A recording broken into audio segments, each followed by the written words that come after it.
वक्फ bill पर बनी JPC की रिपोर्ट आज लोकसभा स्पीकर ओम बिरला को सौंप दी गई है। आज वक्फ पर बने जेपीसी के अध्यक्ष जगदम्बिका पाल ने वक्फ संशोधन बिल की रिपोर्ट लोकसभा अध्यक्ष को सौंपी। अब लोकसभा स्पीकर की मंजूरी के बाद ड्राफ्ट रिपोर्ट अगले हफ्ते सदन के पटल पर रखी जा सकती है। वहीं लोकसभा स्पीकर को रिपोर्ट सौंपने के बाद जेपीसी अध्यक्ष जगदम्बिका पाल ने सत्ता पक्ष और विपक्ष के सभी नेताओं को धन्यवाद दिया। असम के मुख्यमंत्री हेमंत बिस्वा शर्मा ने दिल्ली चुनाव में भाजपा उम्मीदवार कपिल मिश्रा के समर्थन में प्रचार करते हुए आम आदमी पार्टी और अरविंद केजरीवाल पर जमकर निशाना साधा। उन्होंने कहा कि केजरीवाल दिल्ली वालों के कल्याण के लिए काम नहीं कर रहे हैं। मोहल्ला क्लिनिक और शीश महल का फोटो एक साथ देखकर लोगों को खुद तय करना है कि वोट किसे देना है।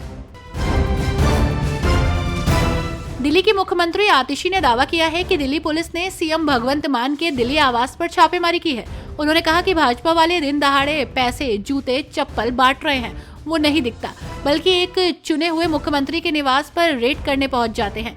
सीएम आतिशी ने लिखा, वहारी भाजपा, दिल्ली वाले 5 तारीख को जवाब देंगे।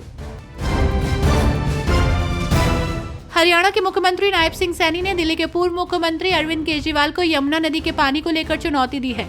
सैनी ने कहा कि हरियाणा की ओर से दिल्ली की तरफ जाने वाला पानी पूरी तरह से शुद्ध होता है, लेकिन दिल्ली में सरकार इस पानी को सुरक्षित नहीं रख पाती और उसमें गंदे नालों का पानी छोड़ दिया जाता है। नगीना से सांसद और आजाद समाज पार्टी काशीराम के राष्ट्रीय अध्यक्ष चंद्रशेखर आजाद ने कहा, पिछले 10 सालों से SC/ST पर बढ़ते हुए अत्याचारों पर किसी ने चर्चा नहीं की। रविदास जी की जयंती पर मैंने राष्ट्रीय अवकाश के लिए कहा था, उस पर हम कोशिश कर रहे हैं कि सरकार अपना ध्यान आकर्षित करे। जिस तरह की सुविधाएं दूसरे धर्मों के लोगों को मिली है, वे रविदास जी में आस्था रखने वालों को भी मिले। उनके लिए स्पेशल ट्रेनें चले और अच्छी व्यवस्थाएं हों।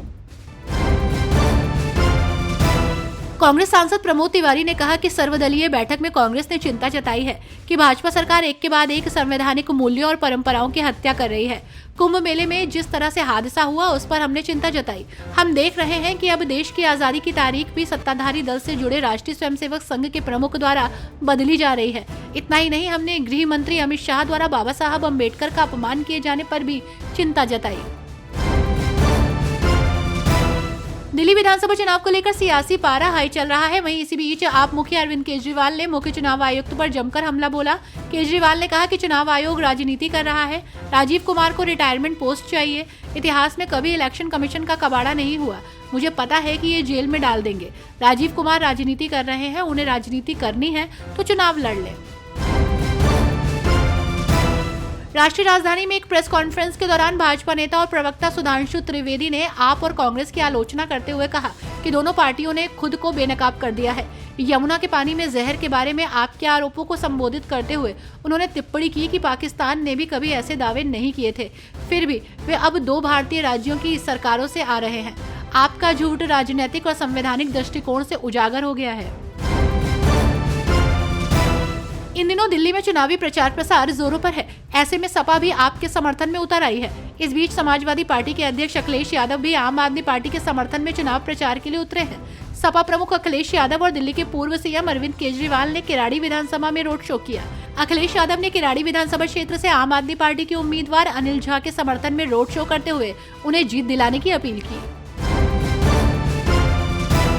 इन दिनों एक बार फिर यूसीसी का मुद्दा गरमाया हुआ है। वहीं इसी बीच बीजेपी नेता और वरिष्ठ प्रवक्ता प्रेम रंजन पटेल ने कहा, उत्तराखंड की तरह बिहार में भी यूनिफॉर्म सिविल कोड लागू हो। पुष्कर धामी बधाई के पात्र है। यूसीसी लागू करने वाला पहला राज्य उत्तराखंड है। अब पूरे देश भर में यूसीसी लागू हो। सभी धर्मों के लिए एक समान कानून होना चाहिए। किसी धर्म या समुदाय विशेष के लिए अलग कानून नहीं होना चाहिए।